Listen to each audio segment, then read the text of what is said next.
Hi everyone, it's me Alona again, your lactation consultant. It's another day, it's another topic. But first of all, salamat sa mga bago kong subscribers at sa mga luma kong subscribers na nandiyan pa rin kayo. Nakakatuwa na isi-share yung iba kong mga teaching sa ibang mga nanay when they message me privately sa my Facebook account ko. So, if some of you, may mga questions kayo that you don't feel comfortable typing in your comments doon sa mga comments section natin, you can privately message me in my Facebook account, Alona Forche, and then masasagot ko yung mga ibang tanong nyo. But today, it's another day kasi i-demo ko sa inyo kung anong purpose nitong breastfeeding pillow, okay? So, this is just a small pillow na gamit ko ngayon for my demo dahil there was one mom nagtatanong siya sa akin. Itong mom na to ay medyo heavyweight siya, medyo mataba siya ng konti, na nahihirapan daw siyang mag-position ng breastfeeding pillow niya, lalo na ang liit-liit ng baby niya. So, this mom is a new mom. Ang baby niya is only 2 weeks old. Ngayon, kaya ko i-demo sa inyo kung paano gamitin itong breastfeeding pillow. Kasi, sa dinami-dami ng mga breastfeeding pillow nakikita ko sa aking breastfeeding clinic, minsan gusto nilang itapon ng mga nanay it's to them, some of them sabi nila it's a hassle, sometimes sabi nila hindi nakakatulong, sometimes sabi ng iba nakakatulong. So we'll discuss kung paano talaga natin gagamitin itong breastfeeding pillow na to. Okay, now when I teach prenatal class, because I was a prenatal instructor, right? Prenatal class instructor. Nung nagtuturo ako ng prenatal class, minsan dala-dala na itong mga buntis, itong mga breastfeeding pillow nila kasi minsan ginagamit din nila sa upuan, nilalagay nila sa likod kasi masakit yung likod nila habang attending my class.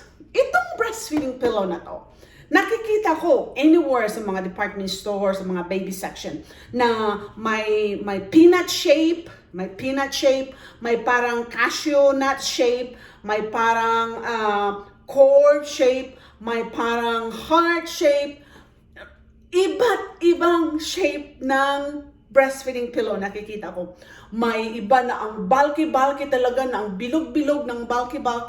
Minsan, ang square na napakalawak, and I found it so funny. Okay, I found it so funny. When I was looking at all the new pictures na yung mga breastfeeding pillow ngayon, nakikita ko may mga pockets na doon ilalagay yung cellphone, may even pockets na doon lalagyan yung drinks ng nanay. Doon yun sa pillow na yun, may mga pockets dito sa side. So I was thinking to myself, 25 years ago, wala akong nakikitang breastfeeding pillow na ganun kasi hindi pa uso noong 30 years ago yung mga cellphone, right? But when I saw this new style of breastfeeding pillow, kung ano-ano lang nakikreate ng mga manufacturers just to sell the pillow, okay. To be honest, mga nanay, okay, or mga buntis ngayon that you're preparing your stuff para sa bacon coming baby nyo, payo ko sa inyo, wag muna kayong bumili ng breastfeeding pillow. Wag muna. You know why?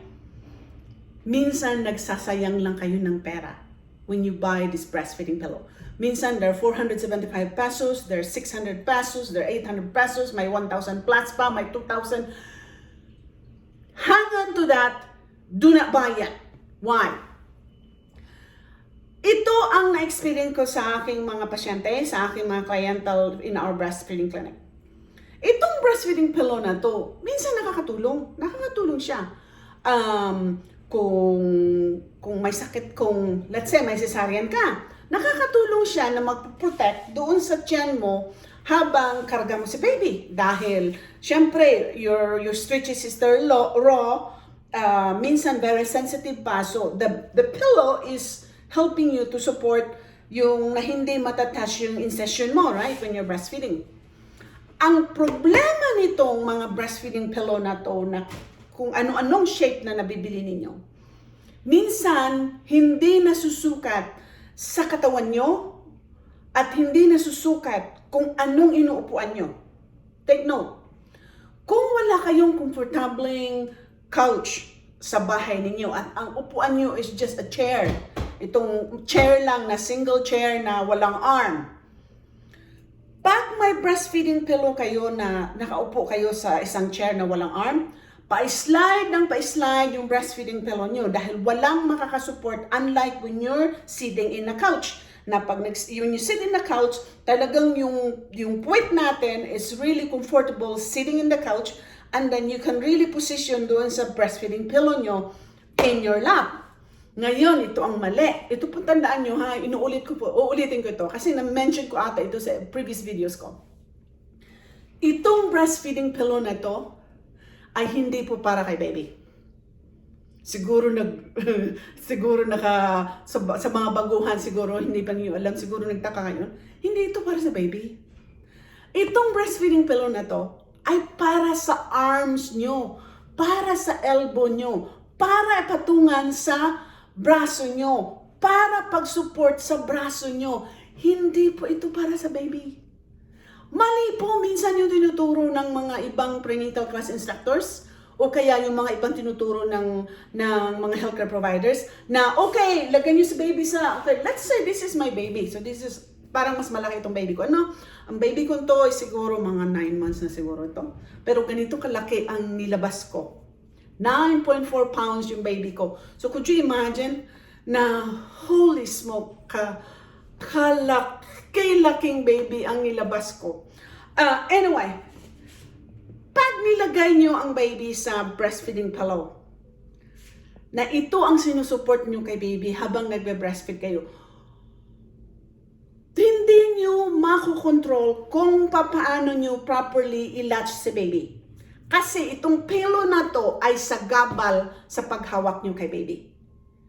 Sa pag-support yung baby. Whereas, kung ikaw mismo ang mag-control sa hawak ni baby at yung una na to ay mag-control sa arm mo, hindi mangangalay ang kamay mo. Kaya, breastfeeding pillow is not for baby. It's for your arm. It's for your support. It's for your comfort. Hindi para kay baby. Kaya, pwede kayong walang breastfeeding pillow. Just have your baby with you. Nakakatipid pa kayo. And you can use any of your pillows. Any pillows. So, let's say you're breastfeeding, you're latching now. Ikaw ay may made you overweight. May heavyweight ka. Baby mo maliit. Kailangan mo ng pillow para to support the baby. Kasi medyo maliit ang baby mo at ang laki ng breast mo or kaya nahirapan ka dahil kalimitan pag medyo mataba ka, minsan or not just medyo mataba ka, after you give birth, may mga taba talaga tayong na remaining fat sa tummy natin. Malaki pa rin minsan ang tiyan natin. Na-experience ko yan. So, sometimes having a pillow for support is convenient for you. So, put the pillow on your lap. I-focus ko lang itong video, okay? Put the pillow on your lap. Then hold the baby while you're using your pillow to support your arm. So, hindi ka nangangalay. Hindi, yung weight ng baby, let's say your baby is so big, like this. Minsan mabigat si baby, right? So, having this pillow to support your arm, hindi ka nangangalay, hindi ka napapagod. Yan ang purpose ng pillow na yan. Without that, you can do without breastfeeding pillow. So, here's the thing. Ang breastfeeding pillow, kailangan din pag ang baby is so small. Okay? Not for yourself, not for the baby, but for your support for your arm. Kasi, halimbawa, ang baby mo is very small. So, I have a very small baby. Okay? See? A very small baby. Ang gagawin ko ng pillow nito, minsan i-tuck in ko yan sa my elbow. Dito sa elbow ko. So, yung tip ng other pillow, end ng pillow, nakakasupport sa side ni baby. See? So, baby, yung feeling ni baby, hindi siya parang na-hanging down dito sa when I'm holding it like this. Kasi may unan akong nakasipit on my elbow. Again, I'm using it for myself, hindi sa baby. Okay? So, if you cannot afford, let's say buntis ka ngayon, you're preparing your stuff, mga damit ni baby, mga lampin, or whatever, you can go without the breastfeeding pillow, okay? Hindi importante po yan. Unless alam mo talaga na, oh, baka magkasisaryan ako, kailangan mo yan. Kasi talagang very sensitive yung sugat natin pag tayo yung nagbe-breastfeed. Minsan pag, let's say if the baby is kicking or moving around, tapos may stitches ka, so it's always good to have the pillow to support your tummy. But other than that, kahit anong klaseng pillow ang gagawin nyo, you can put the pillow right in here. So, ito talaga laging steps na tinuturo ko sa mga buntis o sa mga bagong panganak. Put the baby first, okay? Hold the baby first. Kung anong level yung nipple mo, nandoon si baby when you're latching, remember? Kung cross-cradle ang hawak nyo, is this one. Kung cradle hold ang gamit nyo, last one. So, then put the pillow.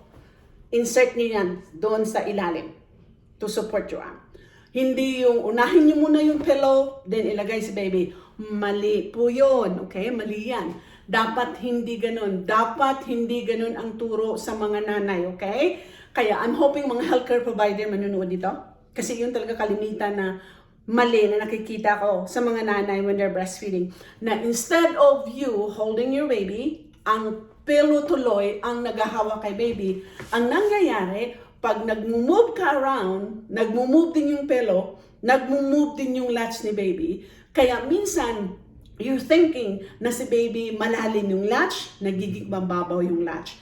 Maya-maya, dede ng dede si baby dahil akala nyo 30 minutes si baby nung nagdidede, busog na. Hindi, kasi mababaw yung latch kasi naurong yung pillow, you move the pillow around, nadali din yung leg ni baby, kaya ang latch nagiging shallow, nagiging mababaw. Think about it, i-demo ko sa inyo, okay?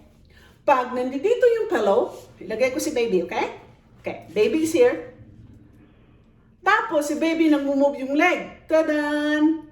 Pag nag-move yung leg ni baby with the pillow, yung latch ni baby nagiging mababaw. Bakit? Kasi yung ilong ni baby, the baby's nose, is now touching my breast. Kasi nag-move yung leg eh.